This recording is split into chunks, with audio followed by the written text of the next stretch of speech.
boosting the threat posed by a caravan of Central American migrants who've crossed into Mexico to make the very slow journey towards this border. Now, mysteriously, he's accused the Democrats of being behind the movement of the estimated 7,000 citizens, most of them from Honduras. There's no evidence to support that. When asked why they're making the journey, people speak of criminal threats at home, the drought, and an opportunity to reduce the risks and costs of what has always been a very dangerous crossing from Central America to the United States. Now, the timing, though, of this caravan is an opportunity which the president is exploiting. There is much at stake for him in this upcoming vote. Its outcome could determine not only what he can achieve in his next 2 years, but whether moves can be made toward his impeachment. Every one of the 435 seats in the House is up for grabs. It's controlled now by the Republicans, but the Democrats would need 23 seats to take the majority. Of the Senate's 100 seats, 51 are currently held by Republicans, 49 by Democrats. Now, 35 of those are in contention, so to take control, Democrats would have to retain all of their seats in play and win 2 more. Here in Texas is one the Democrats are desperately hoping they can win, even though they haven't won a state race since the 90s.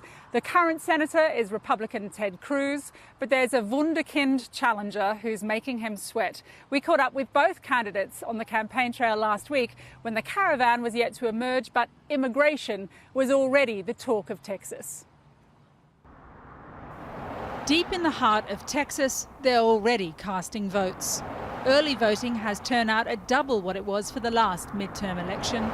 And part of what's sending folks into a spin is the Democrats' hipster candidate du jour, Beto O'Rourke. All right, everybody share this. He has a skateboard, a young family, and modern political instincts to match. When news spread of the Trump policy to separate immigrant children from their families at the border, he appeared on Facebook Live outside the camp where the children were being held. This is not America. This is not us. This is not what we do. Beto O'Rourke's revolution is being televised. And we're on our way to the debate. And so it was the night we met him when he drove his Dodge SUV to debate Senator Ted Cruz.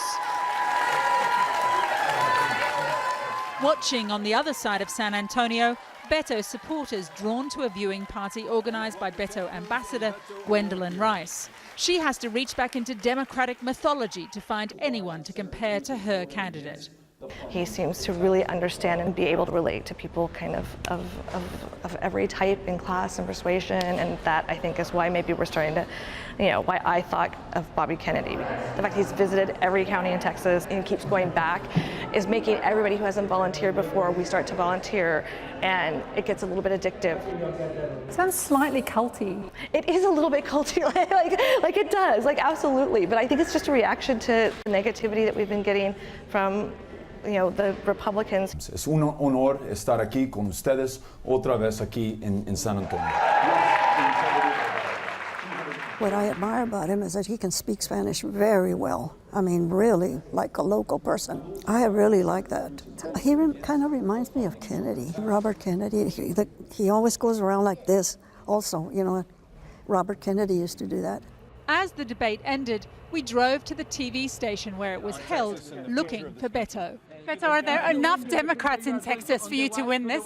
There are enough Texans, and we're not running to represent Democrats. We're not representing to represent Republicans. We're running to represent Texans. And so I think at this moment of division, this country's coming together, led by Texas. We're not allowing party to divide us. We're focused on doing those big things that this country should be able to lead on, whether it's healthcare or education or immigration.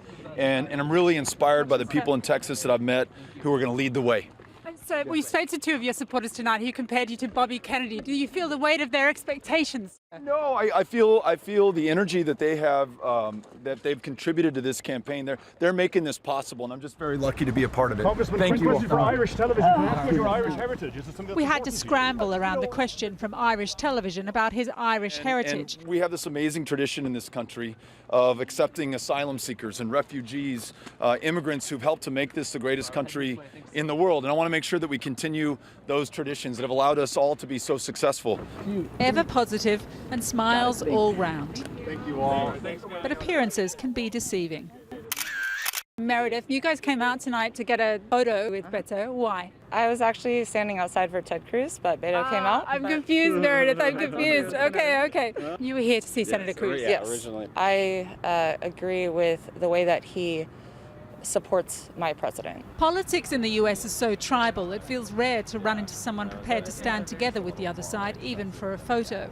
But Meredith blames the Democrats for the current bitterness rather than her president. And I think that the election results in 2016 brought a lot of hostility on the Democratic side of the equation.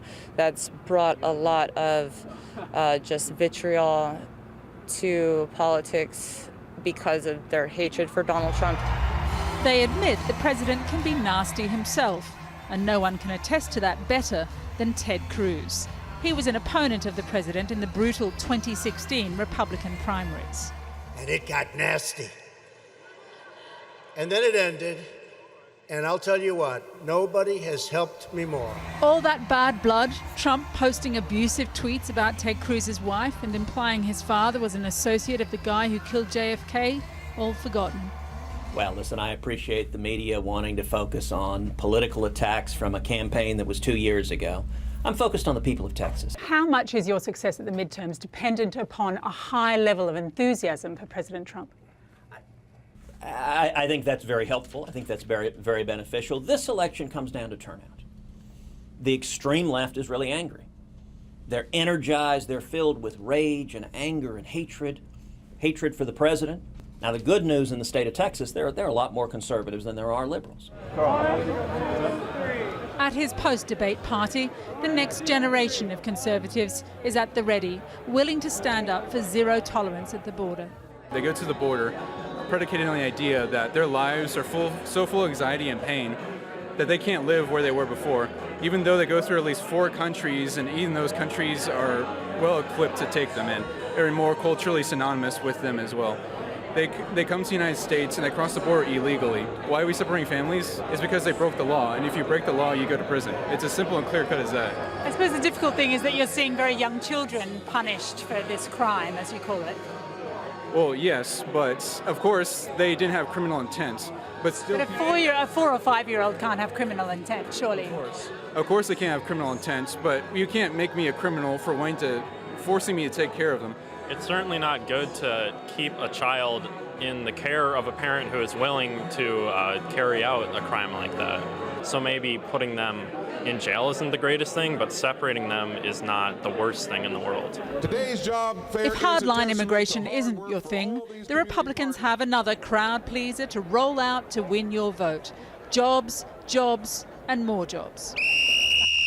We're hiring right here. Over at the Second Chance Job Fair, Minnie Cortez is making some noise for her small food preparation company, amped up by an economy that's booming. Fill it out and come back. So, Minnie, how many people are you looking to hire today? Well, if I had my way, I'd hire 102 today. Everybody else need an application? The economy here is unbelievable. If you want to work, there's no reason for you not to be working. It's good work, it's steady work, it's 4 days a week. You can go anywhere and find a job on any one of these corners. Somebody is hiring. Minnie is a Republican all the way and says she'll vote Cruz on account of the economy and immigration. All right, thank you, Danielle. I appreciate it. We'll see you tomorrow, okay? I'm a second-generation American. I watched my grandmother get naturalized. It took her 12 years and $20,000. You know, everybody made money off of her to become a citizen, but she did it the right way. So, yes, illegal immigration needs to stop, but immigration reform needs to continue, and we need to make it better and quicker and cheaper.